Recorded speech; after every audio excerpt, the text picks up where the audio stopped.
My son-in-law's family ripped off my daughter's dress in front of everyone, calling her casa fortunas and saying she wasn't worthy of being their daughter-in-law. My daughter's mother-in-law shouted, "Are you going to take the money for your mother? It won't be that easy." Quote, they didn't know I had recorded the whole thing. An hour later, my son arrived with 20 bodyguards. But before we continue, check if you've subscribed to the channel and share in the comments where you're watching from. We'd love to know how far our revenge stories go. The cold of Christmas Eve cut into my skin through my old coat. I got out of the taxi, turned up the collar of my jacket, and tried to stop the icy wind that was blowing in. In front of me, the mansion of the valley people shone like a palace with bright lights coming from the large windows. I didn't want to come, but I had to for Jacinta, my daughter, because of that feeling that something bad was about to happen and that hadn't left me alone for a week. The guard recognized me. He nodded without smiling, without greeting me. He just opened the gate for me to enter. Jazz music came from the main lobby mixed with the clinking of glasses and the laughter of the upper-class guests. I took a deep breath and promised myself that I would just find Jacinta, hug her, and leave. But as soon as I walked through the door, the music stopped abruptly, as if someone had turned off the electricity. A high-pitched scream tore through the air. I saw Doña Beatriz, the mother of Mauricio, my son-in-law, standing in the middle of the room, clutching her neck as if she had lost the most valuable thing in her life. My inherited pearl necklace, she screamed in a high-pitched, piercing voice. She's gone. The audience stirred. Several people came over to console her. Mauricio ran to his mother with a worried face. I looked around for my daughter, my heart pounding. Jacinta was standing there a few meters away, pale, her eyes wide with terror. She was wearing an emerald-colored ball gown, but she looked so fragile that she seemed about to faint. Suddenly, Doña Beatriz's gaze swept over the crowd, sharp as a blade, and stopped right on Jacinta. She approached her with a quick step, like a wild beast attacking, and grabbed her wrist. "You, Sissio, you were the only one who came into my room a little while ago. Was it you?" Jacinta backed away, stammering weakly. "Mom, I didn't just come up because I felt a little dizzy." Seeing her trembling, trying to defend herself, I felt someone pressing on my chest. I was about to come to her defense, to shout that my daughter would never do something so vile. But at that moment, the voice of my eldest son, Santiago, echoed in my mind like a warning. "Mom, if anything strange happens with Jacinta in that house, don't rush. Find a corner, record everything, and send it to me right away. I'll take care of the rest." I stood still with my feet planted on the floor. Santiago had already prepared me. He installed a secure app on my old phone and taught me how to record videos. I gritted my teeth, backed away, and hid behind the enormous Christmas tree covered in lights. With trembling hands, I took out my phone, activated the camera, and tried to keep the image steady. From there, I could see everything clearly. I saw Doña Beatriz abruptly snatch Jacinta's purse and empty it onto the icy marble floor. A lipstick rolled, a bunch of keys fell, some hairpins popped off, and then, under the light of the chandelier, the pearl necklace appeared, shining like a condemnation. An oath of surprise ran through the entire room, as if everyone had exclaimed at the same time. Then murmurs arose like a swarm of bees and each word pierced my soul. "Oh, with that good face, a university professor stealing. No wonder the people of the valley could never stand her." Then Mauricio advanced. He did not hit Jacinta, but what he did was worse than a blow. He grabbed the shoulder of her dress and ripped it from top to bottom, exposing her back to dozens of eyes. "Gold digger," he roared with contempt. "Did you think you could deceive me and my family?" Jacinta trembled, covering herself with her arms, trying to hide her humiliation. Her face was pale, her eyes full of tears, but she did not cry. She just stood still, like a wounded bird that can no longer fly. Doña Beatriz finished the scene by pointing her finger at him. "Did you want to steal it to take it to your miserable family, didn't you?" She shouted in a voice full of venom. Like mother, like daughter. Her words cut into my soul. I gripped the phone, my fingers shaking as I pressed the button to save the video and send it through the secure app Santiago had set up. When I was done, I couldn't take it anymore. I stepped out of my hiding place, took off my old coat, and draped it over Jacinta's shoulders. She looked up, her eyes red. I stood in front of her with my arms outstretched like a hen defending her chick from the wolves. "Whoever dares to touch my daughter one more time will have to walk over my dead body," I shouted, my voice cracking with anger and pain. The entire room fell silent, the laughter and murmurs dying down. Mauricio and Beatriz stared at me in astonishment, perhaps not believing that an old peasant woman like me would dare to confront them. I hugged Jacinta tightly. I felt her body trembling in my arms. I looked at Mauricio. His gaze was full of contempt. But I felt no fear. I had lost my husband. I had raised my 2 children alone amidst 1,000 difficulties. I feared no one when it came to protecting them. The air was still charged, tense as a rope about to snap. No one moved, no one dared to approach. And, just as I imagined, an hour later the roar of engines could be heard approaching from the entrance, growing louder and louder, like thunder in the night. The headlights of dozens of cars illuminated the windows of the living room, breaking through the darkness. I heard the murmur of the guests, the hurried footsteps of the guards from the valley.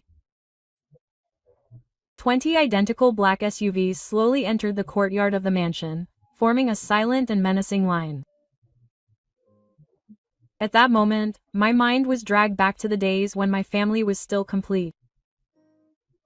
Juan, my late husband, and I used to take our 2 children on picnics on the weekends, and each time we would take a photo as a souvenir. Juan stood in the center with a radiant smile, one arm around Santiago. The other held my hand while Jacinta curled up next to my legs with her 2 small braids perfectly tied. Back then I never imagined that one day I would lose him, that the strongest pillar of our family would disappear. But a construction accident took him away forever, leaving me alone with 2 young children. Santiago was barely 10 years old and Jacinta had just turned 7. The day I received the news, I broke down in front of the hospital door. I don't remember how long I cried. All I know is that when I returned to our modest home, Santiago was there with red eyes, but without shedding a tear. He hugged me small but tight and said, "Mom, don't worry, I'll help you." Jacinta, on the other hand, was cowering in a corner, hugging her old doll, whispering her father's name. When I saw him, I knew I couldn't give up. I had to get up, to become the support they needed. From being a housewife, I had to become the family's breadwinner. I worked at 3 jobs at once. At dawn, I delivered milk to restaurants.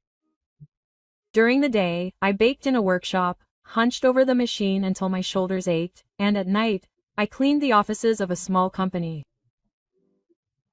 There were nights when I would get home after midnight, exhausted, eat a piece of dry bread, and fall asleep in my chair. But every morning, when I saw Santiago and Jacinta getting up to go to school, I would tell myself, as long as my children eat well and can study, everything is worth it. Santiago grew up faster than he should have. At age 12, he asked to help me deliver newspapers. I remember those freezing mornings pedaling his old bicycle with a bundle of newspapers tied to the back, whistling to ward off the cold. He never complained, although once I saw his hands bleeding because the string of the package had cut his skin. When I asked him, he just smiled. "Mom, it's nothing, just a scratch." Over time, Santiago chose his own path. He started out as a security guard in fancy buildings and through intelligence and hard work founded the Morales Group, a security company that I later learned became one of the most respected in the business world. Jacinta was different. She took after her father. Sweet, thoughtful, with a huge heart. She loved books and knowledge. I once saw her spend her little pocket money on used books from the market, not for herself, but to give to the neighborhood children. "Mom, they should be able to read too. Maybe they're smarter than me," she told me with her eyes shining. Her dream was to become a university professor to share what she learned with others, and she achieved it. The day she graduated, standing on stage in her gown, I cried in the stands like a little girl, until one day Jacinta brought Mauricio del Valle home. I remember perfectly the moment he crossed the threshold of our humble home. He was wearing an expensive suit and shoes so shiny you could see his reflection. He didn't sit down right away. She walked around the room, ran a finger along the old bookshelf, and then looked at it as if checking for dust. "This place is quite simple," she said with a faint smile and a look that did not deceive me. It was not curiosity, it was contempt. I have lived long enough to recognize the eyes of those who look down on the poor. But Jacinta was there with eyes full of love, holding Mauricio's hand as if he were her entire world. That night, when he left, I took my daughter's hands and said to her in a calm but worried voice, "Jacinta, a man who does not respect the place where you grew up will never truly respect you." But she only smiled, the naive smile of a young woman in love. "Mom, he's used to luxury, but he doesn't do it with bad intentions. He truly loves me." Quote. Seeing that smile, I didn't have the heart to insist. I hugged her, hoping I was wrong, hoping that Mauricio would truly give her the happiness she deserved. The wedding took place a few months later, a lavish ceremony organized by the Del Valle family. Santiago and I sat at a secluded table, lost among wealthy guests, elegant dresses, and talk of stocks and properties. I looked at Jacinta, radiant in her white dress, as beautiful as an angel, but inside me grew an unease that I couldn't explain. Santiago, sitting next to me, was silent, but I knew he felt it too. The day Jacinta left our small house with her suitcase in her hand to go to the Del Valle mansion, I stood at the door watching her walk away until her silhouette disappeared. The house suddenly felt empty, silent to the point of being scary. I sat on the wooden chair, looked at the family photo on the wall, and that unsettling feeling I had became clearer. The door of the gilded cage had closed behind Jacinta, and I knew that from that moment on, my daughter was entering a world from which I could no longer protect her. A month after the wedding, I brought a pot of hot beef stew, her favorite dish since she was a child, to visit my daughter. I stood in front of the gate of the Del Valle mansion, hugging the pot tightly, hoping to see my little girl's smile. The guard opened the gate silently, and I entered with a troubled heart. Inside, the mansion was still as luxurious as it had been on the wedding day, but the atmosphere was heavy, as if everything were oppressed under a layer of false glitter. Mauricio was home, sitting cross-legged on an elegant leather sofa, a glass of red wine in his hand. He gave me a glance and a faint smile. "Ah, here comes Mom," she said in a polite but cold voice, as if I were an unexpected visitor. I put the pot on the table and tried to smile. "I prepared the stew that Jacinta likes so much. I hope it brightens her day." Quote. Jacinta came down the stairs, thinner than the last time I saw her. She was wearing a silk dress, but her eyes no longer shone with the same light as before. She hugged me and whispered, "Mom, you shouldn't have been so upset," but I felt her embrace weak, as if she were hiding something. I wanted to talk to her privately, but Mauricio intervened before I could. "Last week I met Santiago at a business event," he said with a satisfied tone as he drank. "He's a brilliant guy. The Morales group is a force that can't be ignored. I nodded, not knowing how to respond. He continued with a cold glint in his eyes. I proposed an alliance. Morales' security combined with the logistics of the valley. We would dominate the South, but it seems he's not as visionary as he thought.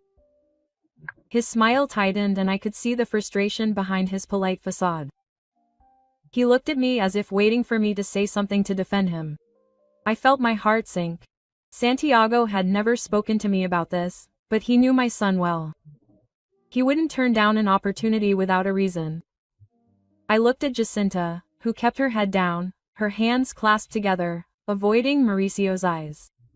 He stood up, patted her possessively on the shoulder, and turned to me. "He's staying for dinner, Mom." He said it politely, but in his eyes I saw only the desire for me to leave. That night I returned home with a heavy heart. Mauricio no longer pretended his contempt for me, and I knew that from that day on everything had changed. He began to build invisible walls around Jacinta, slowly separating her from me and the world she knew. Just a few weeks later, Jacinta called me with a trembling voice. She told me that Mauricio had convinced her to quit her job at the university. "You're the lady from the valley," he told her. "Why bother teaching? Stay home, enjoy yourself, buy whatever you want, live in peace." Quote. I felt my heart break. Jacinta loved teaching. It was her vocation, her lifelong dream. But out of love, to please Mauricio, she gave in. "Mom, I think he only wants the best for me," she said, though her voice trembled, as if she didn't even believe what she was saying. Then there was the car. Jacinta had an old car, the one she had bought with her own hard work when she was teaching. Mauricio said it was unsuitable for a wife from the valley and sold it, promising to buy her a new one, but that new car never showed up. Instead, Jacinta was always accompanied by Mauricio's chauffeur and had to inform him of every move she made. "He just wanted to make sure she was okay," she explained when I asked, but I knew it wasn't care, it was control. Jacinta's calls became increasingly rare. Every time I called, the maid would answer in a monotone. "The lady is busy." I tried not to worry, to think that she was just adjusting to her new life. But then the furtive midnight calls started. "Mom, I can't talk much. He's in the bathroom," Jacinta whispered in fear. I felt a lump in my throat. I tried to ask her if she was okay, if she needed help, but all she said was, "I'm fine, Mom, don't worry." One night, as I was telling her that the neighbor's cat had had beautiful kittens, I heard a door open on the other end of the line. "I love you, Mom," Jacinta said suddenly and hung up. The steady ringing of the phone sounded like a knife to my heart. I couldn't stand it anymore. One afternoon I decided to visit Jacinta without warning. I stood in front of the mansion's large iron gate, my hand shaking as I rang the bell. It was Doña Beatriz who opened the door. She stood behind the gate looking me up and down with a scrutinizing expression, as if I were a lost beggar. "Jacinta is tired," she said in a cold voice. "She needs to rest. She can't have visitors." I tried to insist, my voice almost pleading. "Please, ma'am, I just want to see you for a moment. I'm her mother." But Beatriz let out a mocking laugh and turned her head to signal to a tall, burly guard standing nearby. She didn't say another word, simply slamming the gate shut in front of me. The guard came over, folded his arms, and looked at me with a silent warning, as if telling me not to make a scene. I could do nothing but stand there, helpless, staring at the closed gate. One afternoon, as I sat on the porch mending an old blouse, the mailman pulled up on his motorcycle in front of the door. He handed me a thick, sturdy cream-colored envelope with the logo of the university where Jacinta used to work. I took the envelope and my hands began to shake. Jacinta had dropped out of college since she married Mauricio, but perhaps she forgot to change the mailing address. A strange hunch made my heart beat faster. I entered the house, sat down at the old wooden table and carefully opened the envelope. Inside was a letter folded neatly on spotless white paper with the university's official letterhead. I read each line, feeling my heart stop. It was the official appointment letter for the position of full professor that Jacinta had dreamed of since her days of studying at night in our small house. In addition, it was accompanied by an invitation to participate in an international research project, an opportunity that any academic would desire. I squeezed the letter tightly, holding back my tears. It was not just a piece of paper, it was light, hope, a way out of the gilded confinement that imprisoned my daughter. I did not think twice. I got up, grabbed the cleanest coat I had, put the letter in my pocket and took a car straight to the mansion of the people of the valley. I did not want to let them know. I did not want to give them the opportunity to prevent me from seeing Jacinta. When the car stopped in front of the large iron gate, I saw that the delivery van had just left and the gate was left ajar. I didn't ring the doorbell, I simply slipped through the crack, silently praying that no one would discover me. Inside the mansion, the atmosphere was so silent that it was suffocating. I crossed the perfectly trimmed garden and looked out the large window of the living room. Jacinta was sitting on a white sofa, her gaze lost in the garden. She looked thinner, paler, with her hands clasped together as if she were trying to hold on to the last bit of strength she had left. Mauricio was at a desk a few meters away, reviewing a stack of documents with a cold expression. He didn't look at her as if Jacinta were just another decoration in that luxurious room. I took a deep breath and pushed open the door. "Jacinta," I called, trying to sound cheerful, although my heart ached. "I have good news for you." She looked up with a mixture of surprise and concern. She stood up and took a few steps toward me, but her eyes strayed to Mauricio as if she feared his reaction. I took a deep breath and opened the door, the letter, and handed it to her. "Read it, daughter. This is what you dreamed of so much." Jacinta took the letter with trembling hands. As she read, I saw a spark ignite in her eyes, a small flame reborn after a long winter. Her lips moved as if to say something, but before she could speak, Mauricio stood up and approached her. He snatched the letter from her hands, read it in a second, and smiled with disdain. There was no warmth in his smile, only cruelty. Without saying a word, he held the letter out in front of Jacinta and ordered in a low, icy voice, "Tear it up." Jacinta froze, her eyes wide open, confused. "Mauricio, but this is it," she tried to say in a weak, pleading voice. He interrupted her, repeating each word slowly like a blow. "I told you to tear it up. The women of the Del Valle family have only one job, to stay home and obey their husbands. Do you understand?" His words were like knives, not only to Jacinta, but to me as well. No, I couldn't hold it in any longer. My blood was boiling. I screamed, "You're a monster. Jacinta has dreams. She has a career. You have no right to destroy her life." My voice came out hoarse, full of rage and pain. Mauricio glared at me. His eyes seemed to want to devour me. "You have no right to speak here," he said in a threatening tone. "This is my house and Jacinta is my wife. Go away and stay out of our business." But Jacinta acted before I could respond. She grabbed my hand, her eyes full of tears, her voice shaking. "Mom, please go. He just wants to protect me. Don't make him angry. I beg you." She gently pushed me toward the door, desperate. In her eyes there was not only fear, but resignation, as if she had already accepted her fate. Before the maid appeared to escort me out, Jacinta whispered so quietly that I had to strain to hear her. "Mom, go first. I will find a way to see you later." But I knew that this promise was just a way to reassure me and perhaps also to reassure herself. When the iron gate closed behind me, I stood there, helpless, watching Jacinta's silhouette disappear behind the glass. I returned home after dark. My small house, once filled with the laughter of my 2 children, was now a place of terrifying silence. I sat in the chair, staring out the window at the pitch-black night, feeling my helplessness slowly consuming me.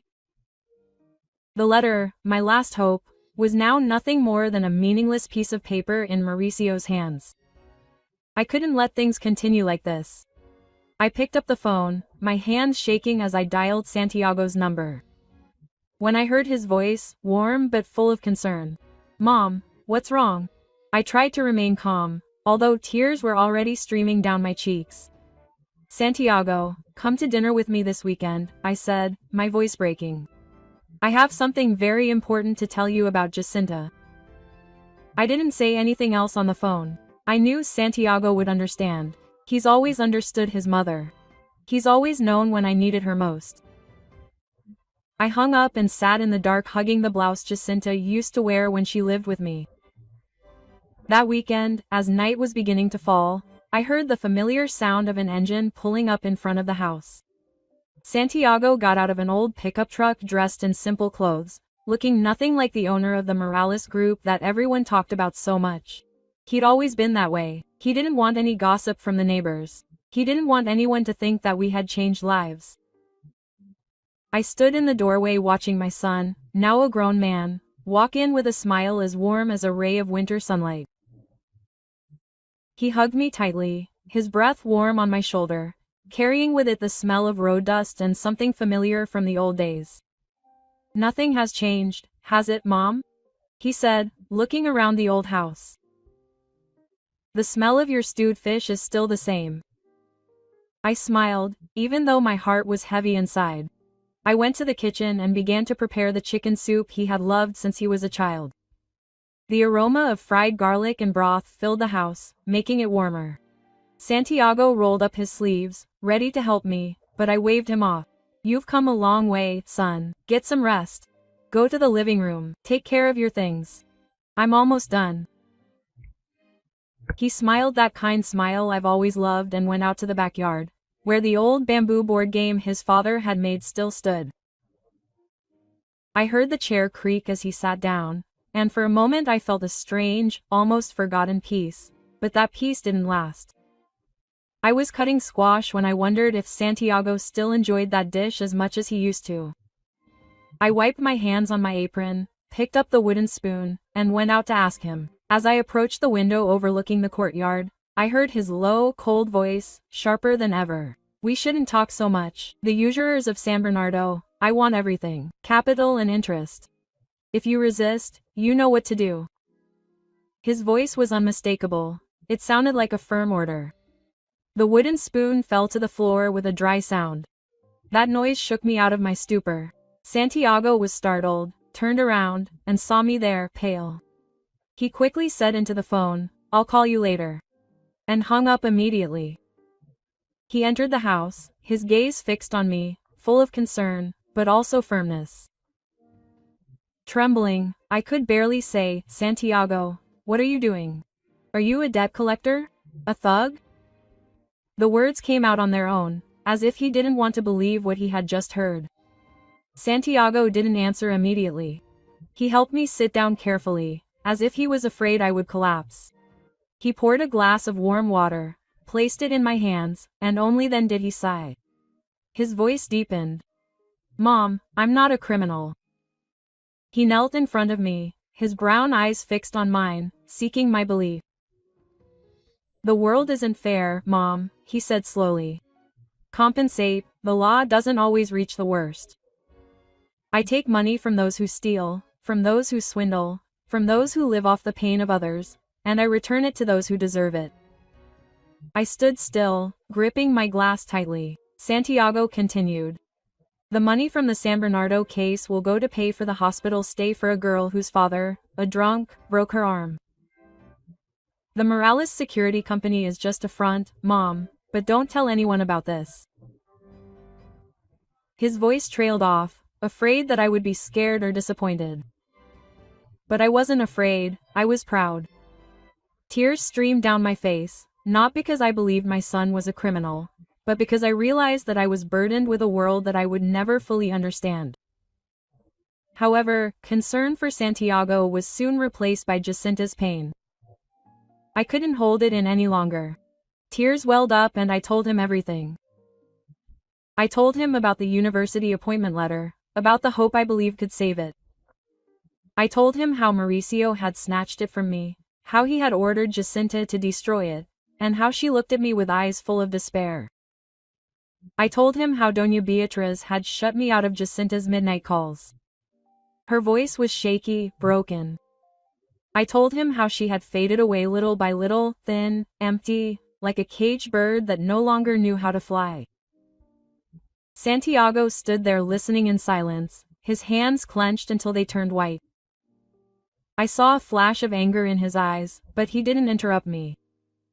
When I finished speaking, all that could be heard in the small room was my sobs.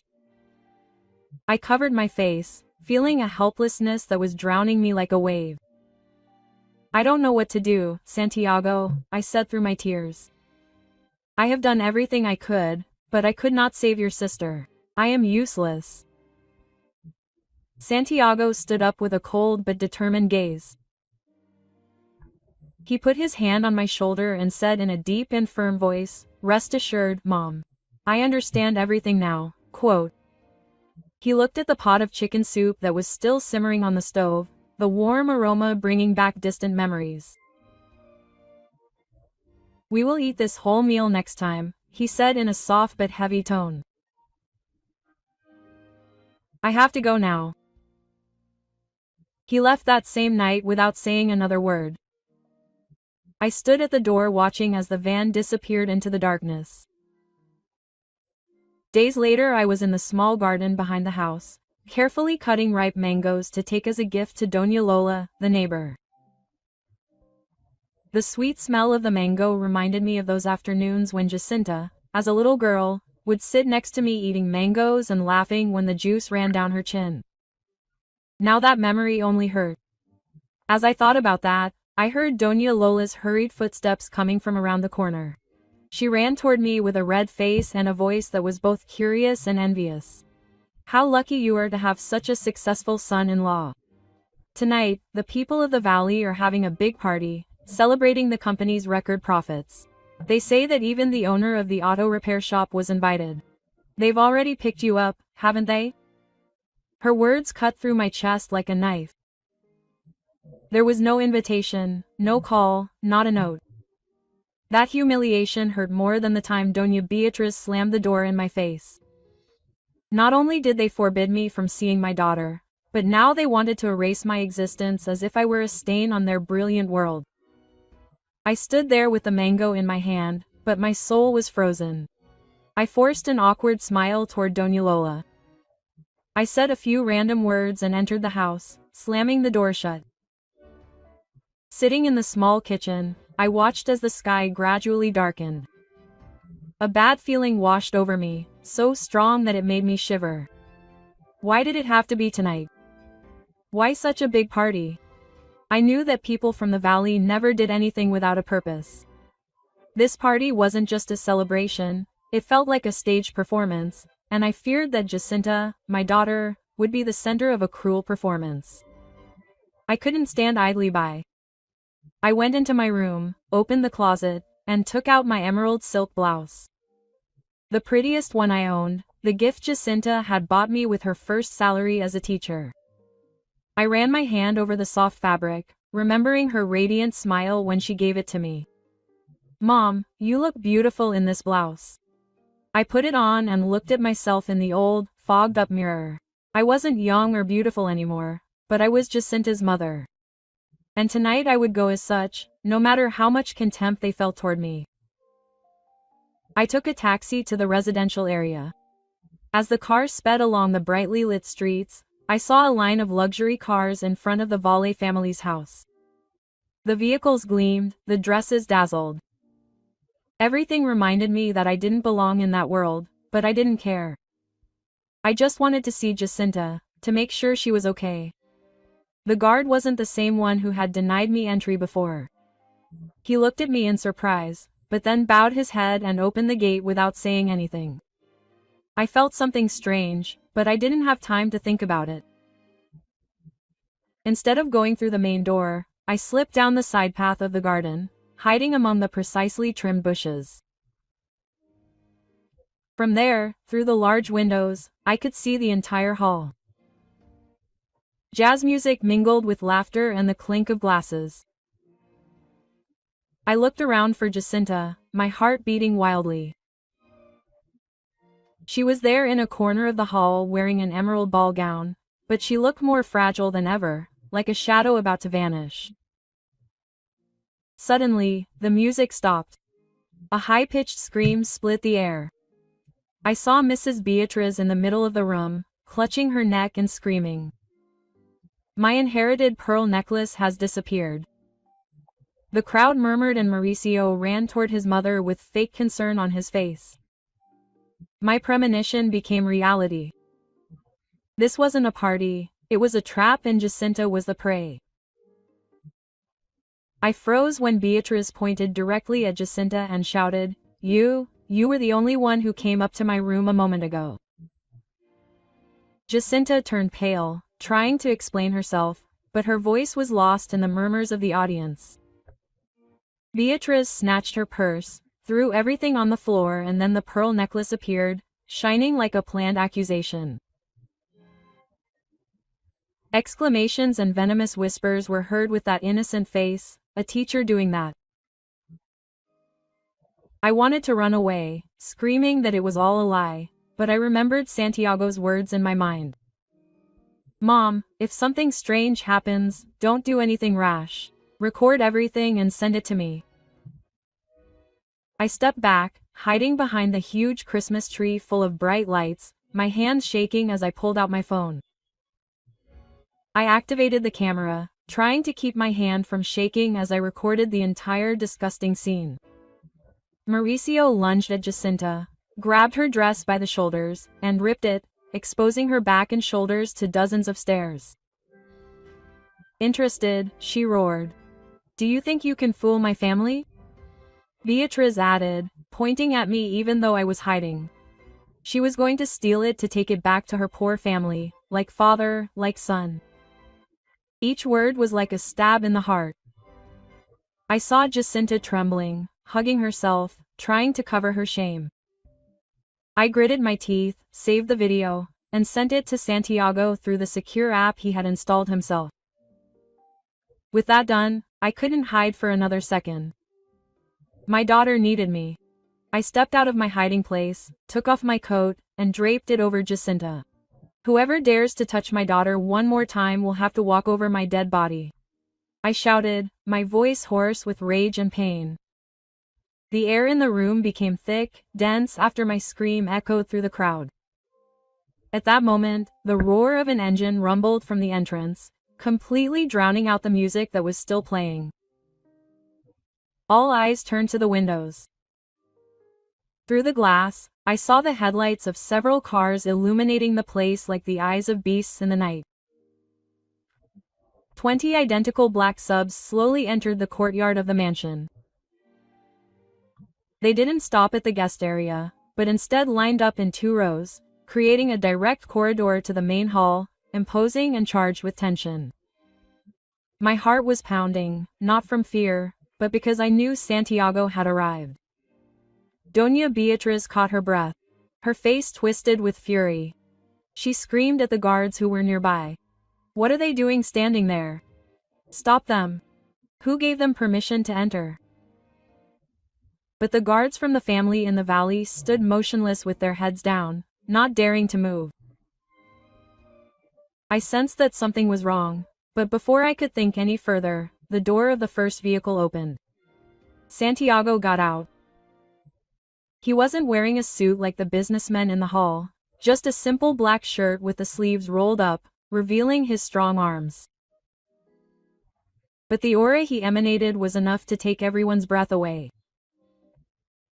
Behind him came about 10 tall men dressed in the black uniforms of the Morales group, walking silently but with authority, like a precisely trained team. The crowd parted on its own, making way for them. Santiago's gaze swept the room without stopping at Mauricio or Beatriz. He looked directly at me and Jacinta, his brown eyes full of concern but also firmness. I felt my daughter's hand tighten on mine, seeking refuge. Santiago stepped forward, grabbed the jacket of one of his escorts, and draped it over Jacinta's shoulders, covering her bare back. Then he turned and stood before us like a solid, unbreakable wall. His voice was not too loud, but clear and firm, enough for everyone to hear. I am Santiago Morales, Jacinta's brother. I want to know what happened here. There was no emotion in his tone, but you could sense the suppressed fury. The entire room fell silent. All that could be heard was the pounding of my heart and Jacinta's shaky breathing. A middle-aged man, perhaps an associate of the Del Valle family, stepped forward. His voice shook slightly, though he tried to sound confident. Mr. Morales, we all saw it. Mrs. Beatriz lost her family pearl necklace, and it was found in Miss Jacinta's purse. He glanced at Beatriz for approval. There were a few murmurs of agreement among the guests, though no one dared to look Santiago directly. Santiago nodded, his face impassive. He looked up at the ceiling, at a small black dot he had never noticed before. There's a security camera here, he said in a calm but sharp voice. I want to see the footage from the last 30 minutes. His sentence fell like a stone into a calm lake, causing everyone to flinch. Beatriz's face paled, her lips trembling. The camera is damaged, she stammered, trying to hide her panic. It broke this morning, they haven't fixed it yet. Mauricio hurried to back her up nervously. Yes, we were going to call the repairman. But his life fell apart when a figure appeared in the background. It was the guard who had stopped me last time, and now I understood that he wasn't part of the Valle team. He bowed to Santiago and held up a small USB drive. Sir, he said in a firm voice. I made a backup copy as soon as the incident happened. Everything is here, quote. The atmosphere in the room became so dense that you could hear the guests gulp. A security guard from Santiago quickly connected a USB to the projector that was being used to showcase the achievements of the company from the valley.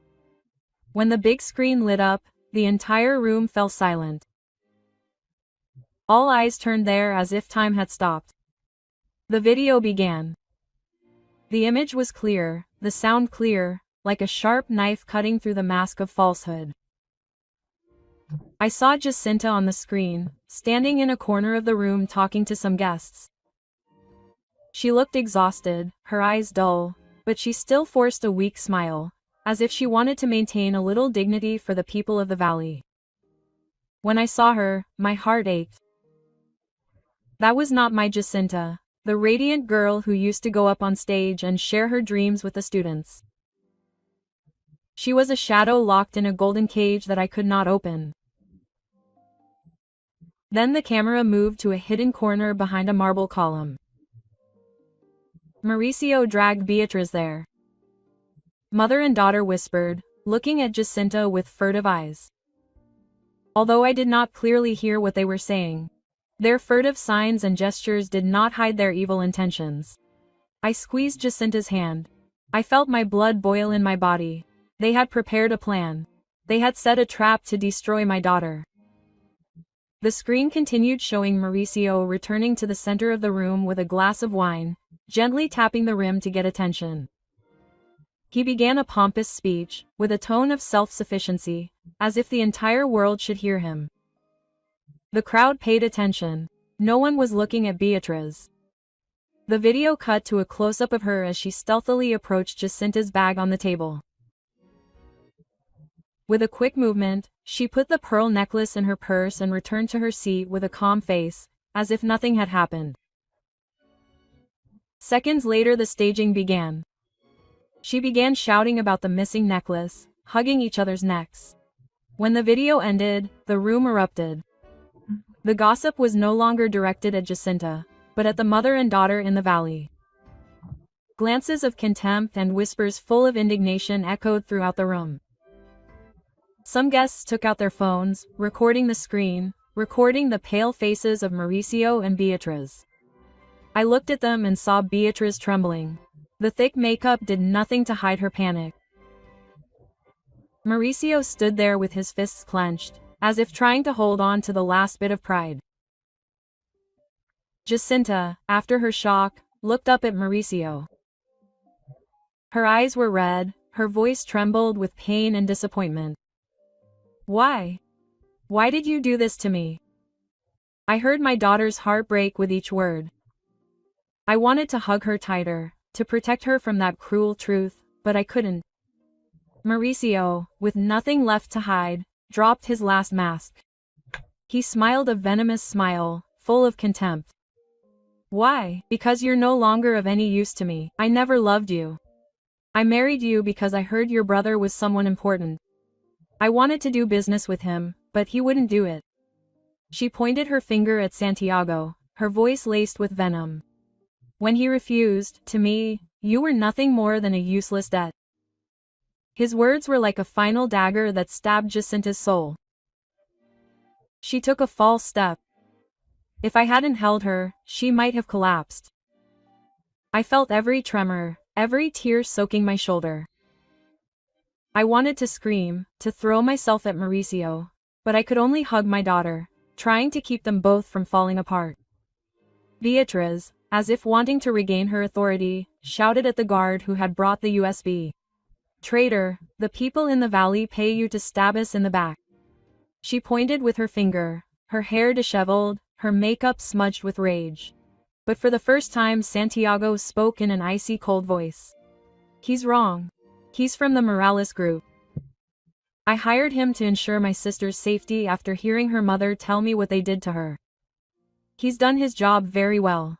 Quote. Santiago's words were like a sledgehammer that completely shattered the pride of the mother and daughter in the valley.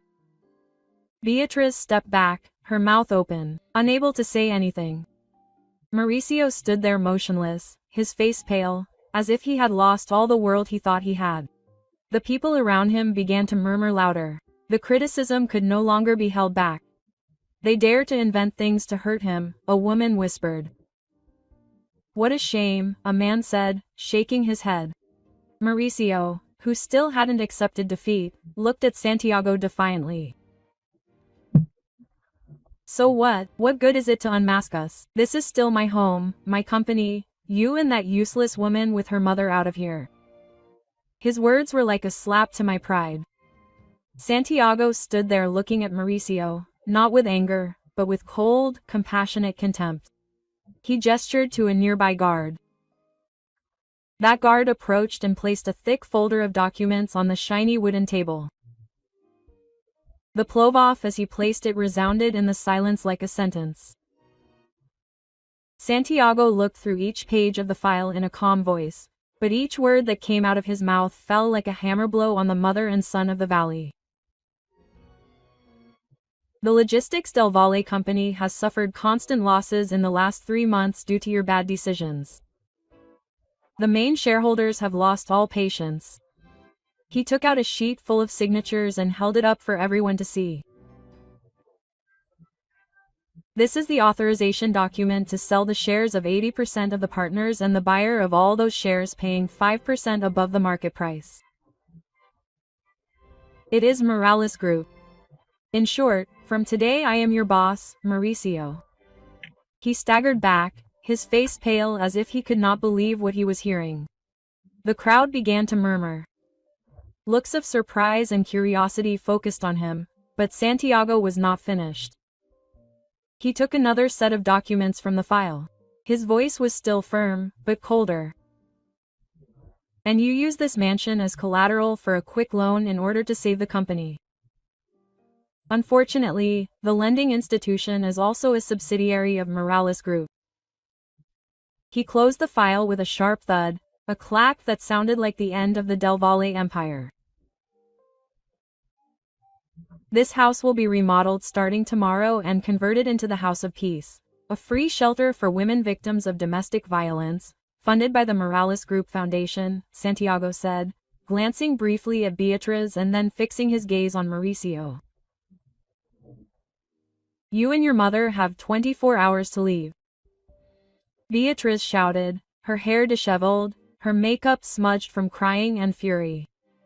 Are you lying? It's all a lie. Those documents are fake, quote. She ran toward Santiago, but two Morales Group guards stepped forward to stop her. Santiago silently held up a certificate of ownership with the red seal of the city government.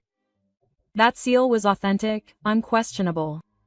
Beatriz stood still, her mouth open, as if her entire world had collapsed. Mauricio fell to his knees on the cold marble with his hands on his head. His arrogance and haughtiness had vanished. Only a defeated man remained. He looked up at Santiago, his voice trembling, almost pleading. Mr. Morales, please don't leave us with no way out. We were wrong. Give us another chance. But Santiago didn't even look at him. His eyes were cold, devoid of any compassion. He turned to me and Jacinta with a soft tone, as when he was a child. Mom, Jacinta, let's go home. He helped us to our feet carefully. I felt my daughter's weakness as she clung to my arm, but I also noticed a small glimmer of hope in her reddened eyes.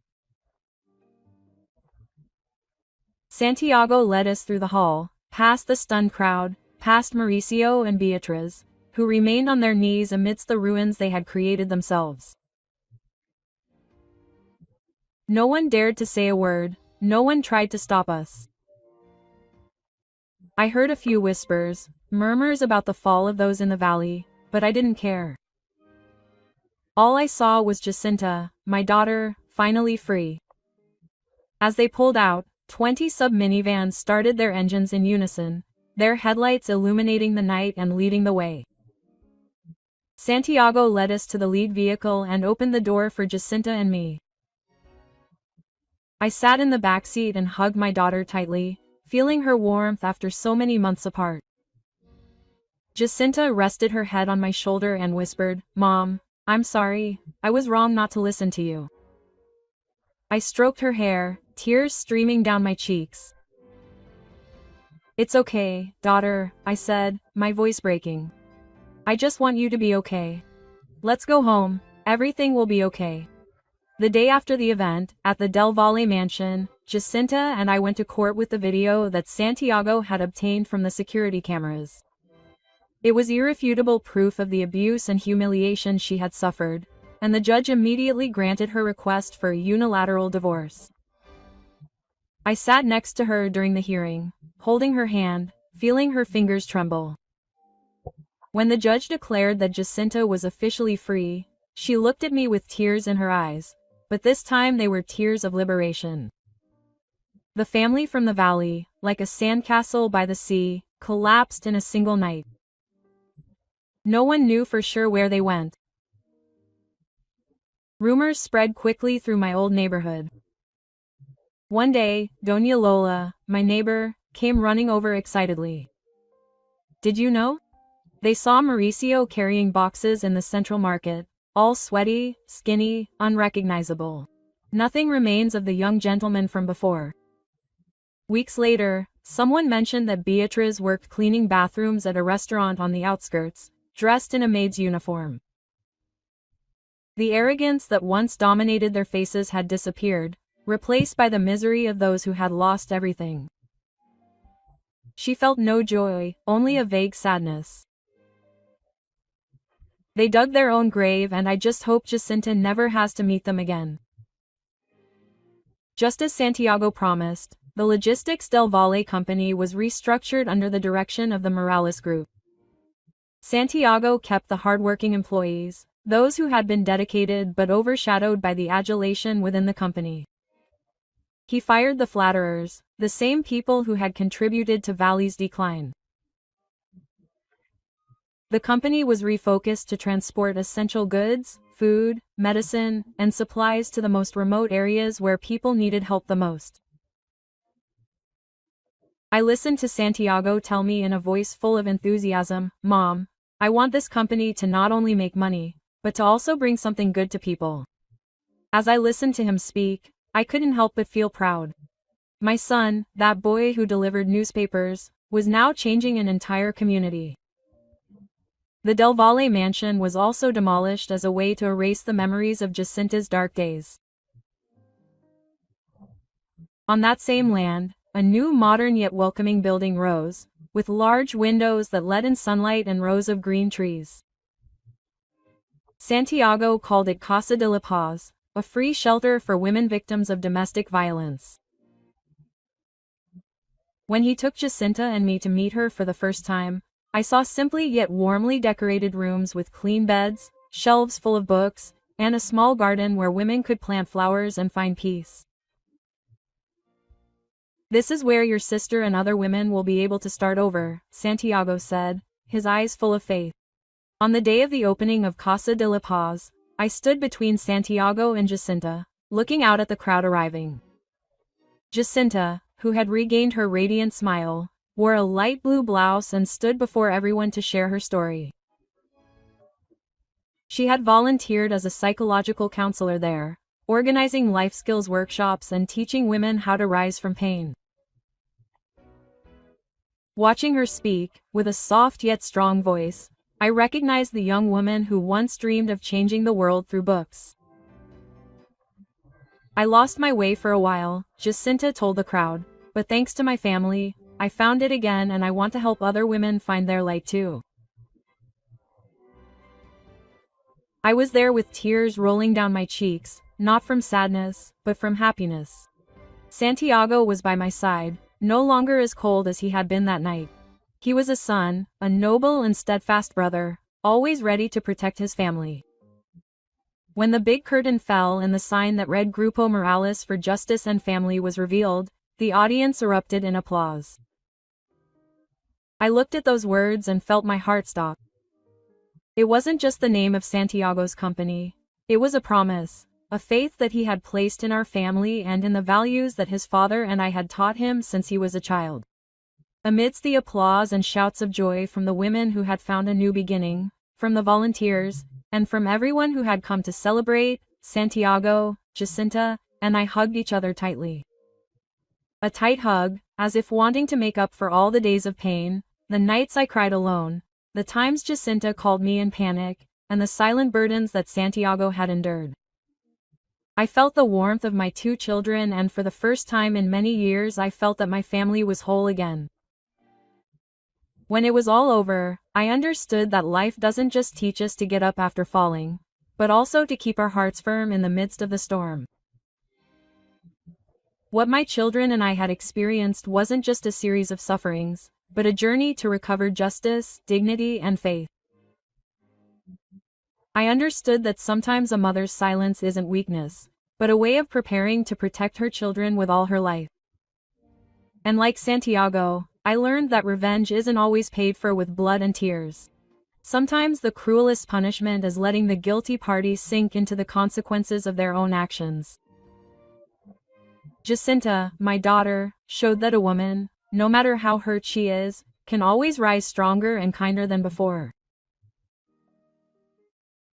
The lesson I want to leave you is this: never underestimate the strength of a mother and never let fear make you forget your dignity. Because as long as the heart is still capable of loving and believing, even when betrayed, we can transform ruins into light. The story you just heard has changed names and places to protect the identities of those involved. We are not telling this to judge, but with the hope that someone will listen and reflect. How many mothers are suffering in silence within their own homes? I truly wonder, if you were in my place, what would you do? Would you choose to remain silent to maintain peace, or would you dare to face everything to recover your voice? I want to know your opinion, because each story can be a candle that illuminates the path of others. God always blesses, and I am sure that courage will lead us to better days. Now on the final screen I will leave two of the most beloved stories of the channel. I am sure they will surprise you. Thank you for staying with me until this moment.